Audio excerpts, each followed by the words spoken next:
Class is now in session. I'm Brodie Brazil with Professor Hockey. Thanks for doing this, buddy. You took my line. Yeah. What are you supposed to say now? Nah, Hey, I've got nothing. love the channel, love the content, love your breakdowns of the San Jose Sharks. So I'm going to throw a difficult one at you here because there's a number of different ways you could go with this. But if you had to summarize this entire first half of the season so far up to this point, how do you even do it in like one headline for the San Jose Sharks? I could do it even in one word. It's surprising.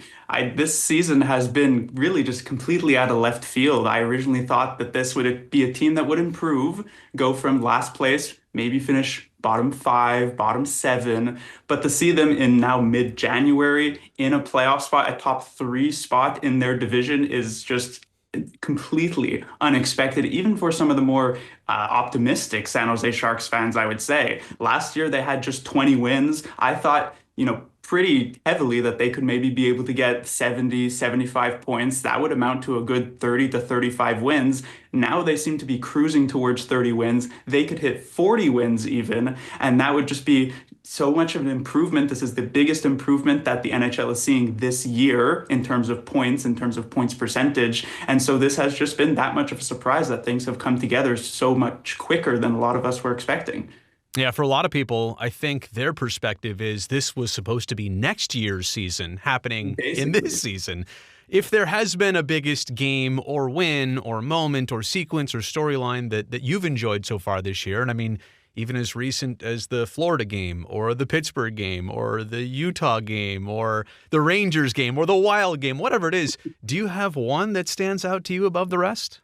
Well, the Pittsburgh game is definitely a pretty obvious choice there, the four-goal comeback. But I think what's so special here with what this team is doing is that you look at a player like Macklin Celebrini, who has been leading the way in so many of these situations. A good player or even a great player could have like a handful of games each season where they really take over and they really get their team into a victory. But with a guy like Macklin Celebrini, he's doing this like every other week pretty much. So you have that Pittsburgh game where he leads the comeback, 2 goals with the goaltender pulled and then the overtime. But you have that game recently against the Los Angeles Kings where he has that individual effort and then helps win the game in overtime. You have the game that you mentioned against the Rangers, 5 points. The game against the Wild with that crazy breakaway goal. The game right after the one against Pittsburgh, which was against Calgary, which I thought was maybe his most dominant game of the entire year and perhaps his career, where he puts up 4 points that night and just looked insanely good.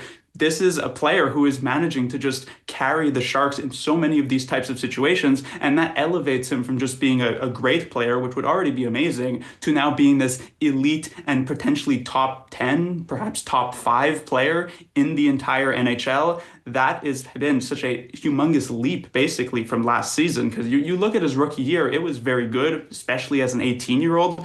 But this sophomore season has him in those conversations with players like McDavid and Crosby, which I don't think a lot of people were expecting either. So that's just another surprise to add on top for this San Jose Sharks year. But they've had a lot of great storylines, a lot of great moments. But this is a team, one big thing you can say, you can never count them out. Yeah, it's a great point. A lot of hope here, and hope and worry kind of go hand in hand. If you care about a team, you probably have both of those feelings. So what do you worry about for this team down the stretch? Well, I would say the big thing is probably just general consistency. It's been pretty difficult to pin down something here with the San Jose Sharks because they have a really impressive victory against Florida. And then right before, they had a pretty disappointing one against Detroit. And then before that, a great victory against Washington and a disappointing loss to the Vegas Golden Knights. Right. A lot of blowout losses, a lot of really good victories against some strong teams. And so you're wondering exactly how that consistency can hold up as the season continues. This is a very condensed schedule for a pretty young and inexperienced team. It's just going to get even more intense as these games really ratchet up in terms of meaningfulness, simply because as we get closer to the playoffs, you expect teams to really begin to up the heat here. And so can the San Jose Sharks really be able to survive that? Can their team be able to survive that as these games get to situations where maybe they're not used to playing in? The trade deadline is not exactly like right around the corner, but it is coming up soon. The Sharks have already made one move, acquiring Kiefer Sherwood for a couple draft picks and a young defenseman going to Vancouver. In terms of getting their leading goal scorer, that's a pretty big deal. So does that send a sign to you of what this team might do by the trade deadline? What do you think they should do? How should they best approach it?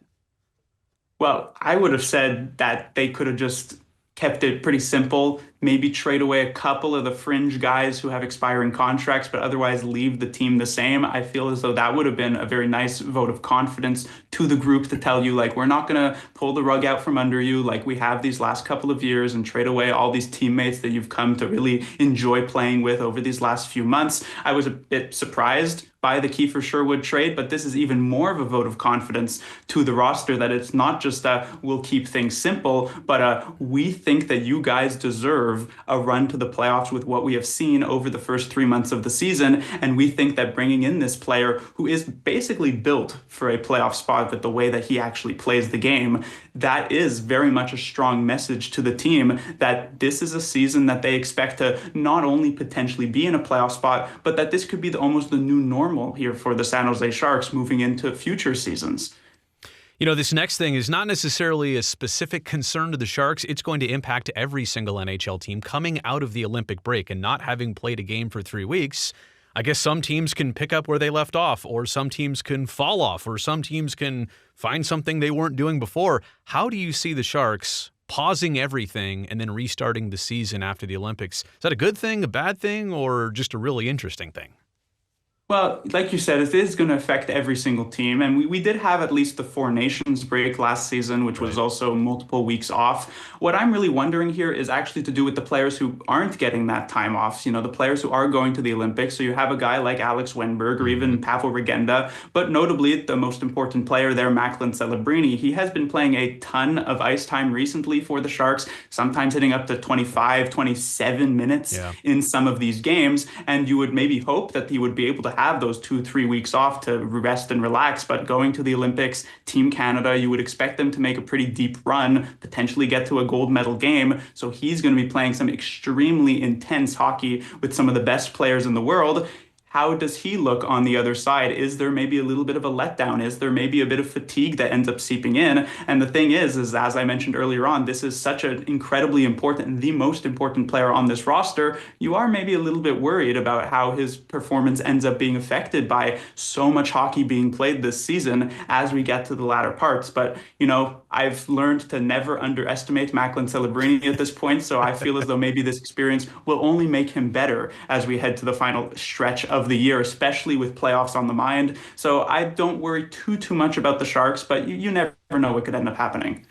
I'm not sure if playoff standings in January mean much, but we're looking and we're seeing the Sharks in a playoff position right now, and they have been now for a couple weeks. Do you start looking at those yet? Do you wait until March? Do you wait until we're down the stretch? How do you feel about even considering the playoffs? Obviously, you have to position yourself for it, but how do you see that potentially for the first time in a long time for this franchise? Recently I've been taking it more of a game by game type of approach. Like, as I mentioned earlier on, the inconsistencies of this team, it can be hard to back them because every once in a while they'll just have this loss and you'll say, okay, they're not ready for the playoffs just yet. But then they have these wins. And you know what? With this most recent Florida game, I thought that was a very impressive victory. And I took a look at the Western Conference standings, the Sharks 3rd place in the Pacific Division. And the big question when you're asking, okay, can they make the playoffs is, well, who would replace them in the playoffs? And you look at the teams that are on the outside, the closest ones now, as we're getting a little bit more separation in the standings, Nashville, Seattle, Los Angeles, those are really the 3 big teams. And not to insult any teams here, of course, but they don't really seem like they have much of the it factor that I think will be able to get them over the finish line. It seems to me a lot of those franchises are in these little bit of a weird spot compared to the Sharks, who feel like they're trending upwards. And so I think that they will have that extra energy, that extra juice to be able to get into that playoff spot. And as long as a team doesn't leapfrog them, whether they stay in the 3rd place in the Pacific or they drop to the 2nd wildcard spot, it's all the same. You still get to the postseason. So now I'm a little bit more on that playoff train here for the Sharks. Obviously, a lot of time does still remain, and maybe in a month I'm going to look back at this and look completely silly. But at this moment, I've got the faith that they can do it.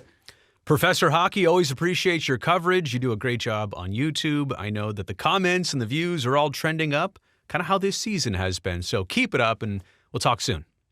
Thank you. Class dismissed. Oh, that's right.